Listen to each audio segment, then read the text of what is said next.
The Halifax Explosion. The largest man-made explosion before Hiroshima. December 6, 1917, Halifax, Nova Scotia. 9-year-old Barbara Orr stands at her bedroom window watching the harbor. Her mother is downstairs making breakfast.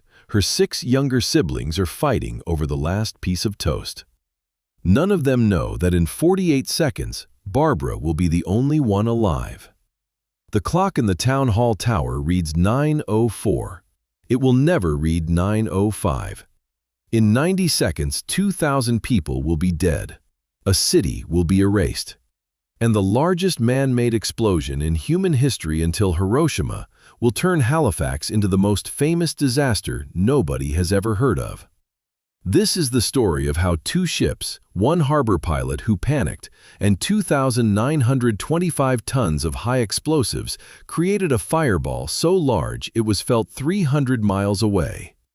Through AI reconstruction, I'm standing in Halifax, Nova Scotia on the morning of December 6, 1917. The temperature is 40 degrees Fahrenheit. Snow is expected by evening. In the harbor below me, 75 ships sit at anchor, part of the convoy system keeping Britain alive in the 3rd year of World War I. Halifax is the busiest port in North America.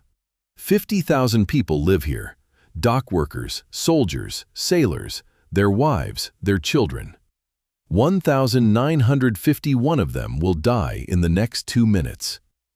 8:45 a.m., Richmond District. Mary Jean Hinch is putting coal in her stove. She has 9 children. The youngest, baby Gerald, is 2 weeks old. She is humming a song her mother taught her. The kitchen smells of wet wool and wood smoke. Her 7-year-old Helena is at the table drinking warm milk. Mary Jean will survive the next 20 minutes. 9 of her children will not. 2 blocks away, Vincent Coleman walks into the Richmond train station. He is a telegraph dispatcher. His job is to keep the trains running on schedule. He has been doing this job for 20 years. He is good at it. He has 2 cups of coffee in the morning. He always lets the young operators take the first cup because he thinks it builds their confidence. He does not know he has 18 minutes left to live. At St. Joseph's School on K Street, 500 children are taking their seats for morning lessons. A 6-year-old girl named Annie Liggins is drawing a picture for her mother. She is using a red crayon. She is drawing a house with smoke coming from the chimney because her mother is making breakfast right now, and Annie can see the chimney from the school. The crayon will be found 3 days later. The school will not. Annie's mother will be found alive, walking through the ruins of the neighborhood, calling her daughter's name for 6 hours until rescuers carry her away. Outside on the harbor, 2 ships are moving on a collision course. The first is the Emo, a Norwegian relief ship, 430 feet long, empty, heading out to New York to pick up supplies for starving Belgium. Her captain is Håkon From. He is in a hurry. He has lost a day waiting for a coal delivery. He is moving at 7 knots, too fast for a narrow harbor, and he knows it. The second ship is the Mont-Blanc, a French cargo ship, 320 feet long. She is moving slowly into the harbor. She is not flying a red warning flag. She should be. In her hold she carries 2,366 tons of picric acid, more explosive than TNT, 250 tons of TNT, 62 tons of gun cotton, 246 tons of benzol in steel drums strapped to her deck, 2,925 tons of high explosives total. Every soldier on the Western Front needs shells. Every shell needs picric acid. The Mont-Blanc is the supply line for the slaughter at Passchendaele, at Vimy Ridge, at the Somme. She is a floating warehouse of industrial death. She is heading for the most densely populated part of Halifax, and the city has no idea. On shore, in the Richmond District, 3,000 children are in school. 8,000 people are in factories and shipyards along the waterfront. 50,000 people are within the blast radius of what is about to happen. The clock in the town hall tower reads 8:46. Here is what makes Halifax a crime, not an accident. The Mont-Blanc was supposed to fly a red Bravo flag, the international signal for I am carrying dangerous cargo. Every sailor in every port on Earth knows what that flag means. In peacetime harbors, ships with the Bravo flag are given wide berths. Tugboats escort them. Other traffic stands down. Mont-Blanc does not fly it. The captain, Aimé le Medic, is afraid German U-boats will see the flag and target him. German submarines have sunk cargo ships off the American coast. He believes the flag makes him a bigger target. So he sails into a crowded wartime harbor, pretending to be a normal cargo ship. The harbor pilot assigned to guide him, Francis Mackey, has warned the Royal Canadian Navy. He has asked for special protection, an armed escort, a clear passage, a delay for outbound traffic. They refused. Not enough ships available. The war is more important. The Mont-Blanc must sail on schedule. The harbor master's office has also failed. The rules for a narrow harbor passage are simple. Outbound ships give way to inbound ships carrying munitions. On the morning of December 6th, nobody tells the outbound EMO that an inbound munitions ship is coming. Nobody flags the Mont-Blanc on the harbor traffic board. At 8:45 a.m., the EMO comes around George Island doing 7 knots, too fast. Especially on the wrong side of the channel. The EMO is supposed to be on the western side. She is on the eastern side. The Mont-Blanc sees her coming. Pilot Mackey blows 3 short whistles, international code for "I am turning to starboard." The EMO blows 2 whistles back. "I am turning to port." They are going to collide. Mackey cannot believe what he is hearing. He blows 3 whistles again. The EMO blows 2 whistles again. Both ships throw their engines into reverse. It is too late. At 8:46 a.m., the EMO strikes the Mont-Blanc in the starboard bow. The impact is not violent. The ships are moving slowly. On any other ship, the collision would be a minor inconvenience. A crumpled bow plate, a few hours of paperwork, maybe a dent that would be repaired next time the ship dry docked. But the Mont-Blanc is not any other ship. The EMO's steel bow penetrates 3 feet into the Mont-Blanc's starboard hull. Inside that hull, 246 tons of benzol are stacked in steel drums. The impact tips the drums. Benzol spills across the deck. Then the EMO pulls away. The friction of steel against steel creates sparks. The sparks ignite the benzol. 8:47 a.m. Flames climb 40 feet into the morning air. Black smoke pours from the Mont-Blanc's deck. The French crew knows exactly what is below them. 2,925 tons of high explosives. 30 feet below, a growing fire. They abandon ship. They climb into the lifeboats. They row for Dartmouth shore. They row fast. They scream warnings in French. Nobody on shore speaks French. The Mont-Blanc, now burning and crewless, drifts slowly toward Pier 6 on the Halifax side. She is pushed by the current.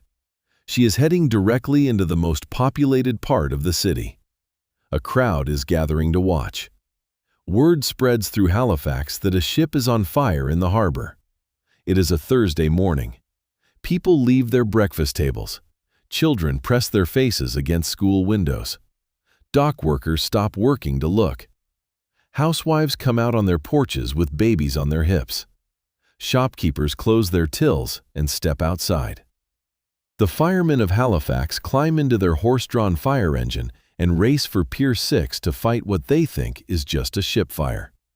They will all be dead in 17 minutes. In every window on Richmond Street, people are watching. This is the moment the story becomes unbearable.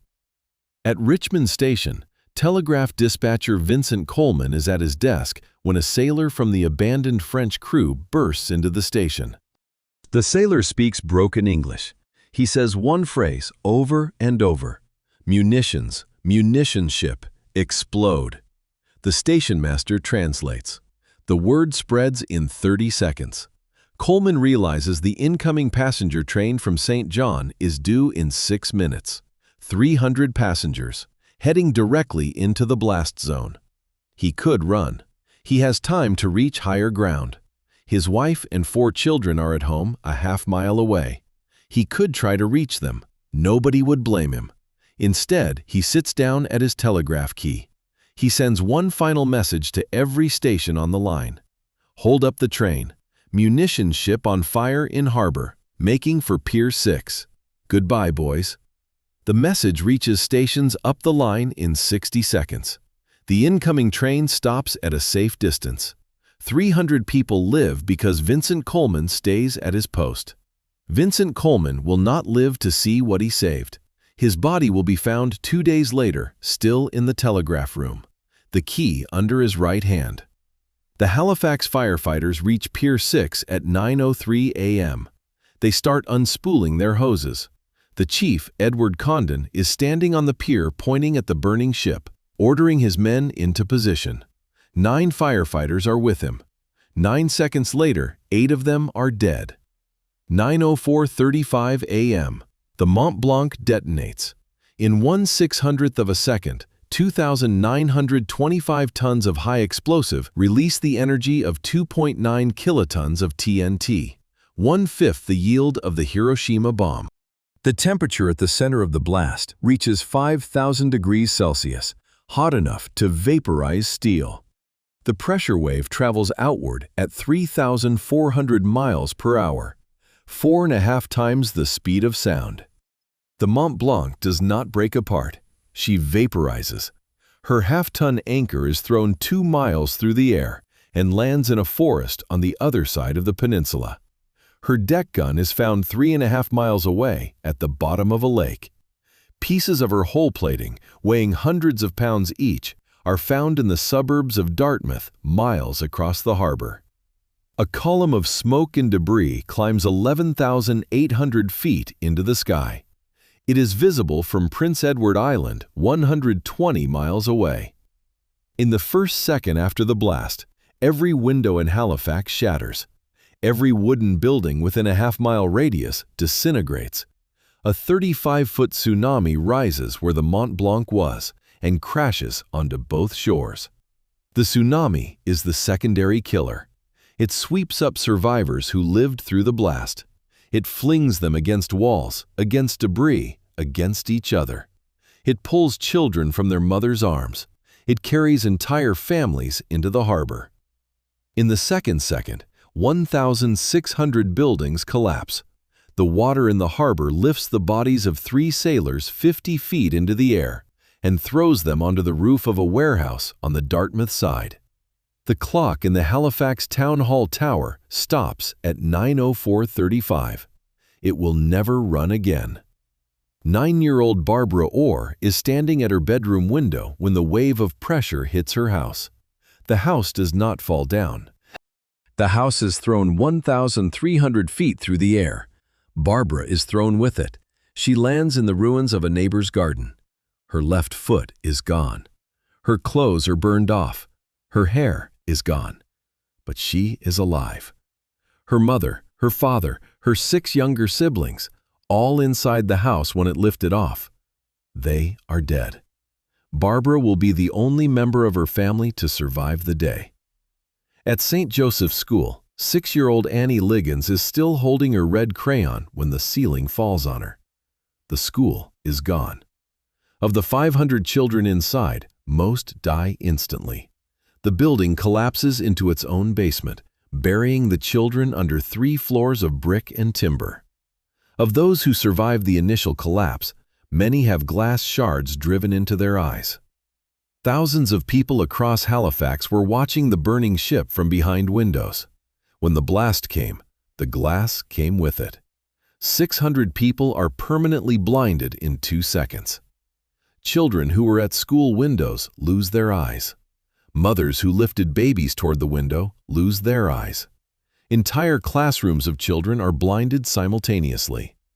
A single eye doctor in Halifax performs 20 eye removals in the first 6 hours after the blast, without anesthesia, because the hospital's morphine supply is buried under the ruins of the pharmacy.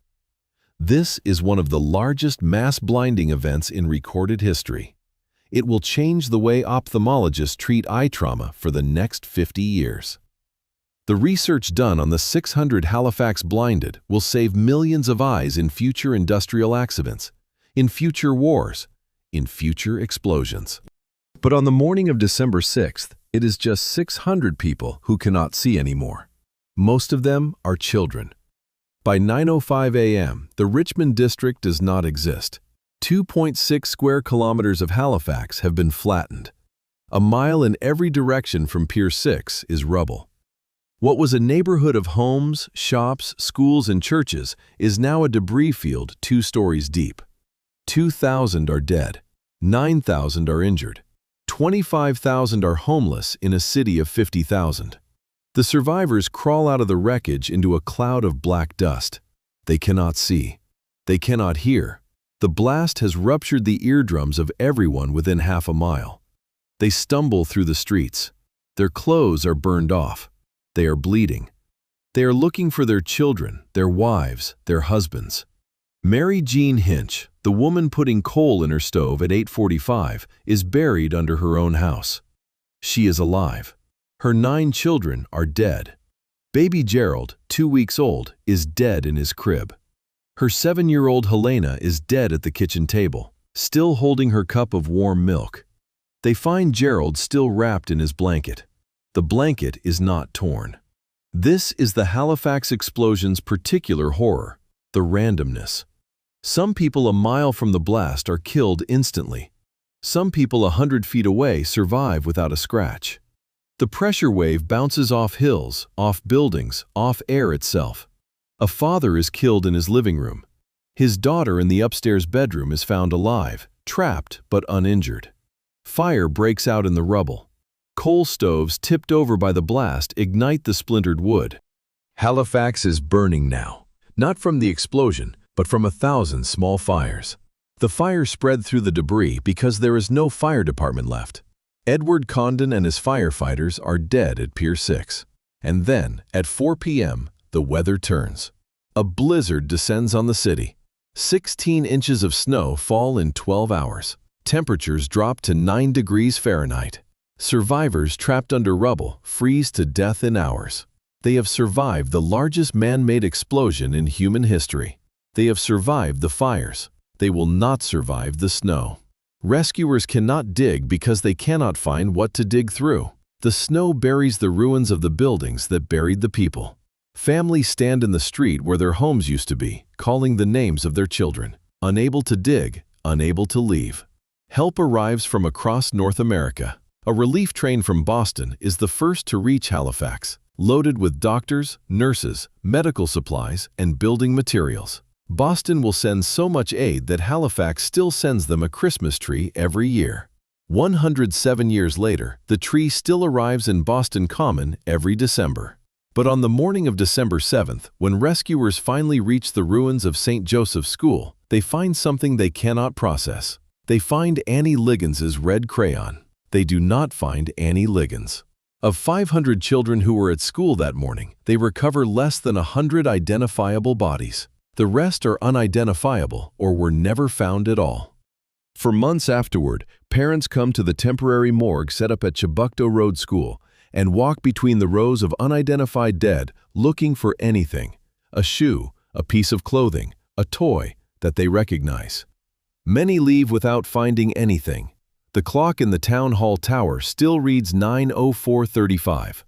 Rescue workers dig for 3 weeks. Then they dig for 3 months. By spring of 1918, they are still finding bodies in the wreckage, preserved by the cold, identified by wedding rings and pocket watches and photographs in their pockets. The last body from the Halifax explosion is not found until 1918, 6 months after the blast. The inquest into the Halifax explosion started 4 days after the blast. It ran for 12 days. It produced 178 pages of testimony. Pilot Francis Mackey was charged with manslaughter. So was Captain Aimé Lemedic. So was the Royal Canadian Navy Commander, Frederick Wyatt. All 3 were acquitted. Mackey's license was suspended, then quietly restored. He continued as a harbor pilot for another 20 years. He died in 1961 at age 88. Having never publicly discussed the day that killed 2,000 people, Le Médic returned to France. The French government gave him the Legion of Honor for his wartime service. He was promoted to captain of a larger ship. He retired with full pension. Wyatt was forced into retirement with full pension. The Royal Canadian Navy was not reorganized. The rules for harbor traffic were updated 5 years later. Nobody ever went to prison for Halifax. The investigation concluded that no single person was responsible. It was a systemic failure. The Red Bravo flag policy was unclear. The harbor traffic rules were poorly enforced. The Navy had refused the escort request but had not been required to explain why. 2,000 dead and nobody was responsible. Sound familiar? In April 2014, a warehouse at the port of Beirut was loaded with 2,750 tons of ammonium nitrate. The ammonium nitrate had been seized from an abandoned cargo ship. It was supposed to be held temporarily. Temporarily became 6 years. The warehouse had no ventilation, no fire suppression, no security. The ammonium nitrate sat in paper sacks, slowly degrading, in a port city with 2 million people. Customs officials wrote memos about it. At least 6 formal warnings were sent to government ministers between 2014 and 2020. One memo said, "The materials pose an extreme danger to the port and the surrounding population." The memos were filed. No action was taken. On August 4, 2020, the warehouse caught fire. At 6:08 p.m. local time, the ammonium nitrate detonated. 218 killed, 7,000 injured, 300,000 homeless. The Beirut blast was the largest non-nuclear explosion since Halifax. The investigation concluded that no single person was responsible. It was a systemic failure. Nobody has gone to prison for Beirut. The pattern: known risk, inadequate oversight, regulatory failure, catastrophe, no accountability. The same template, 103 years later. Today, if you walk through the Richmond district of Halifax, you see ordinary streets, houses, shops, a small memorial park. On clear days, you can see the harbor where the Mont-Blanc detonated. The town hall clock was never repaired. It sits in the Maritime Museum of the Atlantic. The hands are still frozen at 9:04:35. Barbara Orr, the 9-year-old girl thrown 1,300 feet through the air, lived to be 71. She raised 3 children. She never spoke about that morning to anyone, not even her own children, until the last year of her life. She told her granddaughter one thing: "I still hear the clock. Every time it is 9:04 in the morning, it never gets to 9:05. The granddaughter wrote it down. She still has the paper. 2,000 dead, 9,000 injured, 600 blinded, not one person convicted. The largest man-made explosion in human history until Hiroshima 28 years later. Remember Halifax.